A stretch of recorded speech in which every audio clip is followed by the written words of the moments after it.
Honorable Chief Minister of Telangana, Revanth Reddy Garu, Honorable Chief Minister of Punjab, Shri Bhagwant Singh Manji, Honorable former Chief Minister of Odisha, Shri Naveen Patnaik ji, my brother and Deputy Chief Minister of Tamil Nadu, Shri Udayanidhi Stalin ji, Deputy Chief Minister of Karnataka, Shri D.K. Shivkumar ji, and to all the representatives of various political parties from across India, I sincerely thank you for joining this very important meeting.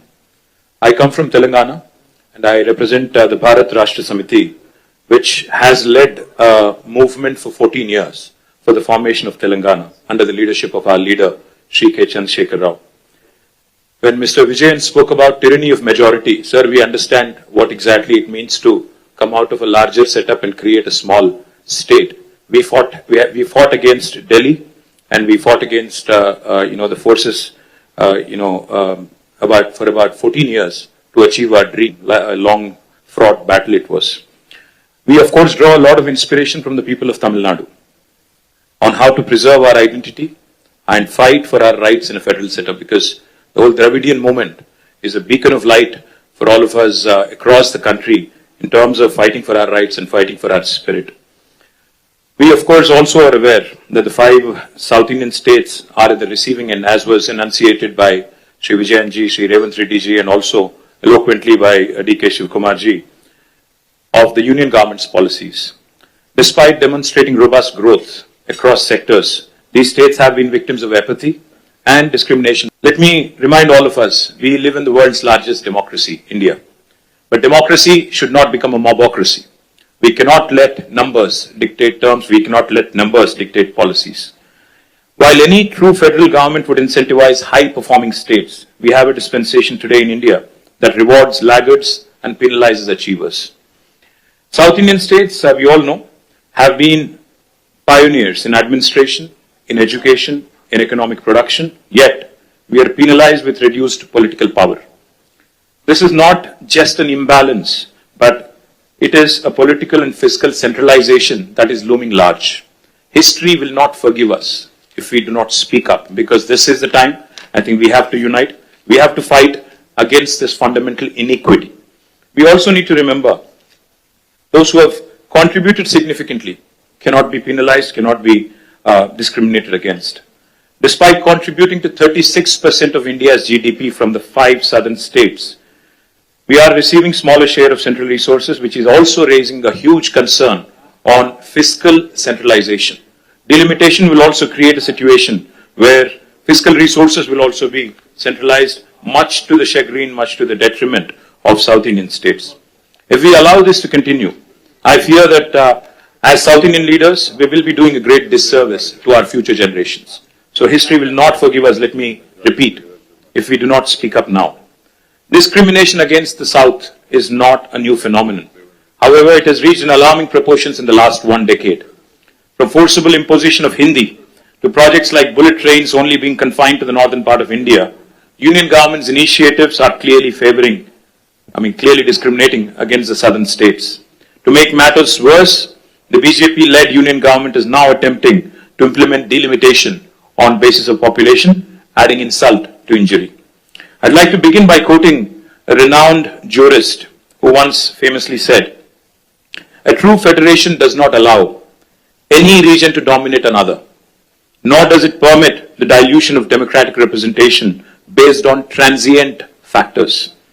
So if Lok Sabha seats are increased on population basis, it could prove detrimental not just to South India but also to our friends from Punjab. If not approached cautiously, if not approached with utmost caution, this could impact India's federal balance and heighten regional disparities. We all are Indians first, and then I think we have sub-regional identities, and we cannot have that be challenged. India is not a collection of administrative units. It is a pluralistic, ethno-linguistic union of states. We are unlike any homogeneous composition like China or Russia. We certainly are not against money being given to lagging states or backward regions. But the fact is, we are not against money of central government going to some states, but we are against hegemony. We are against this superior feeling that, one region is above another. As we are all aware, as was mentioned by all the leaders here, The freeze on seat allocation happened in 1971 after the census. Then the South India effectively started controlling population. Of course, we all know the story. Now today, we're about 24%, as was pointed out by Telangana CM. But North, the percentage of population has increased, and my brother gave a very nice presentation on what will happen if we go on with the population basis. The only point I would like to make here, if seats are redistributed purely on pro rata population basis, states that have failed to control population will be rewarded, as was put eloquently by Vijayan sir. This is a perverse reward for somebody who has not performed and for somebody who has diligently followed the guidelines of Government of India. Punishing us with reduced representation is certainly discriminatory. India's democracy must be built on progress, governance and economic contribution, not just population. A fair system should reward progress and encourage development in lagging regions. If India has to become a superpower by 2047, 100 years after we achieved independence, we must empower those driving the growth, not silence them. We must empower those who have done well over the last 7 decades and not punish them. Why do we not trust the words of Union Home Minister who says it will be pro rata and nobody will lose representation? I'll give you a classic example of Telangana. When the new state of Telangana was formed in 2014, we were given a promise in the State Reorganization Commission that the delimitation exercise will be taken up in both Telangana and Andhra Pradesh, and the number of seats in Telangana would be raised, MLA seats, that is, assembly seats, from 119 to 153 in Telangana, from 175 to 225 in Andhra.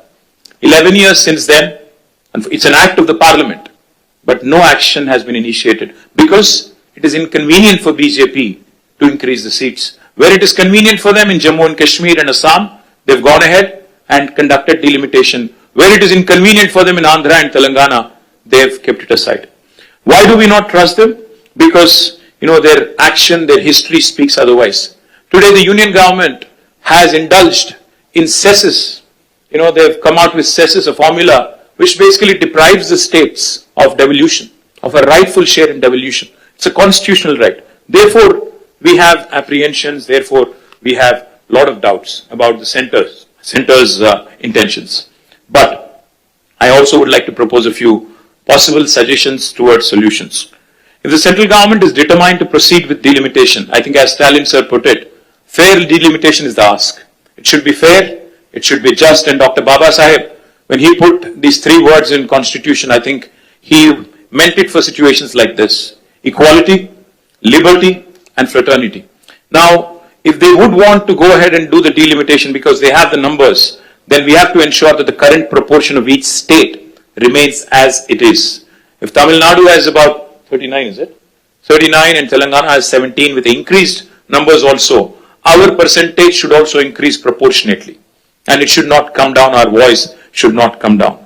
If a state currently has 2% of the total parliament seats, even after delimitation, also the state should have 2% share of the seats. As Mr. Mann was pointing out, his numbers will increase technically, but percentage will come down, which defeats the whole purpose. The second suggestion could be, as some people are proposing, a permanent, freeze could be also brought in. We can say that 1971, the census could be the basis and there could be no further increase in the number of seats. Another alternative approach could be, again, this could be a radical solution. As one of my friends asked, what is the basis for Telangana CM's recommendation of 33%? I would say, if South India is contributing 36% to GDP, why don't you give us 36% of the voice in parliament? What is wrong? Why are you not rewarding those states that have performed exceptionally well in nation building? If nation building can happen by way of contribution from states, then why not reward those states that have done very well? Sir, I would only say fiscal contribution, I think, also has to be taken. It cannot just be population. No one can ignore, because since even D.K. Shivakumar Anna mentioned fiscal contribution, let me point out, Telangana is only 2.8% of India's population, but we contribute to 5.2% of India's GDP. We're literally punching double our weight. We cannot be penalized, we cannot be snubbed, we cannot be undermined in terms of our voice in parliament, which is a travesty of justice. One thing I would also like to add, and this is a possibly practical solution. Sir, a true representative democracy is one where people's voices are heard. Why is delimitation being proposed? Because population has increased and people's voices have to be heard. If people's voices have to be heard, increase the number of MLA seats in each state. You go ahead, increase the number of MLA seats, because typically MLAs are the first port of call for people, not MPs. MPs only voice concerns on larger national policies in Parliament, but MLAs are the first port of call. So I would propose that the national government come forward, union government come forward with a proposal. In lieu of increased population across the country, let us increase number of assembly seats in each state so that people are having more access to their MLAs, more decentralized setup. Also, I would like to say this is a fair formula because I think most states would be happy to see more representation. Finally, I would like to remind the union government from this forum, sir, that India is a union of states. Constitution clearly says we are a union of states. We are, like Pinarayi Vijayan sir said, federalism is not a gift, it is our right. So let us remind union government that our founding fathers stitched this great country together with immense grit, determination and tenacity. They understood that India is one of the most diverse nations on this planet and therefore thoughtfully incorporated essential concessions and guarantees into our constitution to build a strong foundation of mutual trust. Sadly, that very foundation is now being shaken by the current regime in New Delhi. Political representation for states in the Lok Sabha is a crucial and a very deeply emotive issue. The union government cannot be callous. They must not take any hasty steps without broad and inclusive consultations involving the people, political parties, state governments, independent activists, people's organizations and civil society groups as well. India has just completed 75 years of its existence. Our national leadership should strive to heal the old wounds